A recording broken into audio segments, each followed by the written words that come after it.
Good day. Today is a little deeper dive into the Elevate System workbook, and specifically into page 14, which shows your graph, what we call your kite graph, because many times that blue trapezoid figure looks somewhat like a kite. So let me pull that up, go to screen share, and let's jump into this. So the this happens to be an Elevate sample profile that we're showing here. And there's a lot to be learned from this visual about the dynamics, about how all of this relates to one another and how it kind of fits together in a system. Especially for those of you who are visual thinkers, I think you're going to enjoy this. So let's deconstruct this is probably the best way to learn about it. So this starts with two axes, a horizontal axis and a vertical axis. The horizontal axis lays out your tendency toward being either introverted or extroverted. Now, introverted doesn't mean shy and extroverted outgoing. Introverted means you think in your head, which sometimes looks like shy or looks like, I don't want to be bothered by voices outside my head. They interrupt my thinking. People who tend towards introversion are self-contained. Obviously, they think in here kind of to themselves. They're self-reliant because they come up with thoughts on their own, come to conclusions on their own, etc. They are analytic, so they analyze things on their own, and then back to self-reliant, they rely on their own judgment. People who are extroverted are just the opposite. They think by talking to people rather than in their head. They talk things through with people. Obviously, they tend to be more sharing of themselves. They're collaborative. They collect a lot of information from others before making decisions. And they tend to be more intuitive rather than analytical. Now, something said here, there are no pure introverts or pure extroverts. We are all some form of ambivert. We're somewhere on this scale. And the way you can tell which way you lean more than the other is simply by looking at the amount of space or the amount of area that you have on the left side or the right side of the vertical axis. So in this one, you can see that this person, who is me, tends much more towards introversion, although they display some extroversion as well. Now we go to our next axis, the vertical axis. This is future focus at the top versus past focus. Those of us who are future focused tend to be very goal and accomplishment focused. We got that goal out in front of us in the future. We want to accomplish that thing and we're going to go for it. And we're willing to take risks in order to accomplish it. So we're risk tolerant.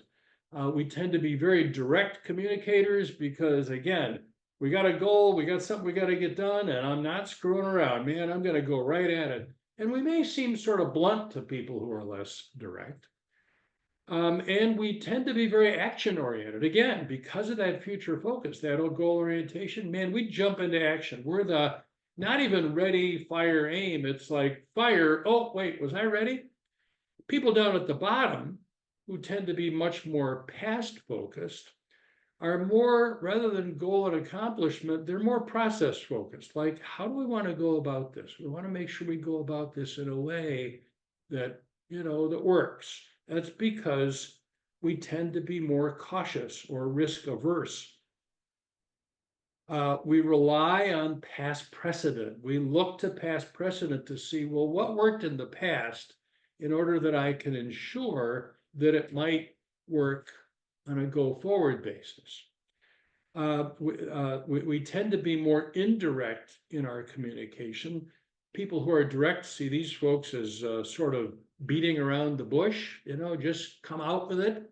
Whereas people here see these folks as being like blunt, like, whoa, in my face. People who have with a past focus tend to be more thought oriented. They want to think through things thoroughly. They want to make sure that they got it thoroughly thought out before they take action. So they're the sort of ready, oh, I'm sure I'm ready. Yeah, okay, aim, wait a minute, adjust the sights. Okay, I got the sights dialed in. Now before is there anything else we need to consider before we fire? You get the idea.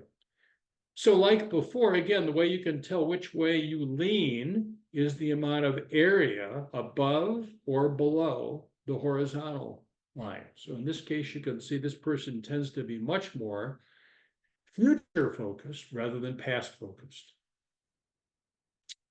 Now, when you combine future focus with extroversion, just to use one example, you end up with a high need for example, high need for interaction, sorry. This future focus, it's like, I want to get something done, and I'm extroverted, so the way I'm going to get it done, I'm going to connect with people. I'm just going to go out and talk with people and make as many friends as I can.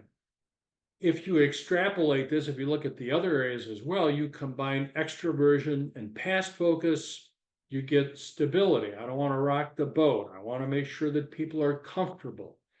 When you combine a past focus with introversion, you get a high need for perfection in order to be comfortable.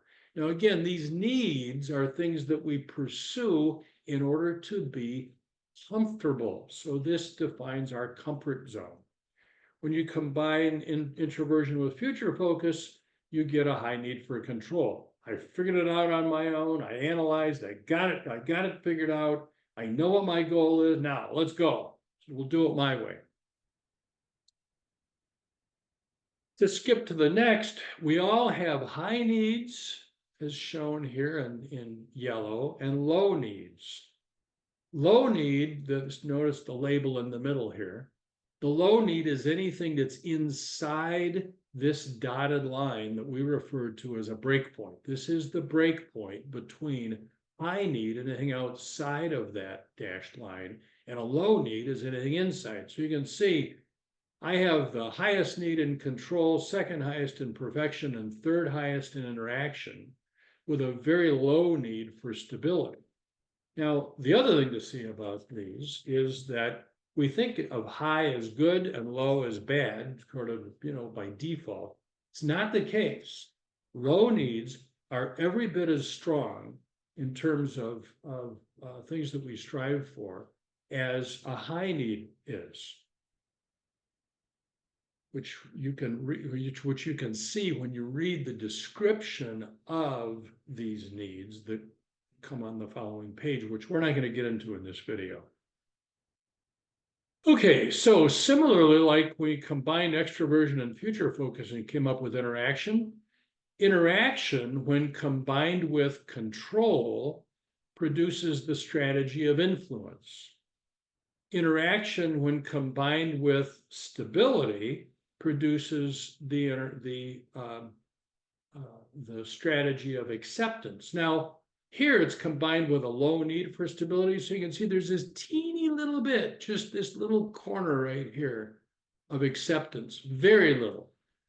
And if we jump to the next one, you can see all of them. So influence, acceptance, service, structure. So that's how those are derived. This now takes into account the combination. And as you read them, you have to realize that you are a combination of interaction and control. So they tend to modify one another. Those modifications show up in these combinations, but then you're also a combination, like in my example here, of independence, which is my highest need, and efficiency, which is my second highest need, and authority, third, and influence, fourth. So none of these explanations are absolute.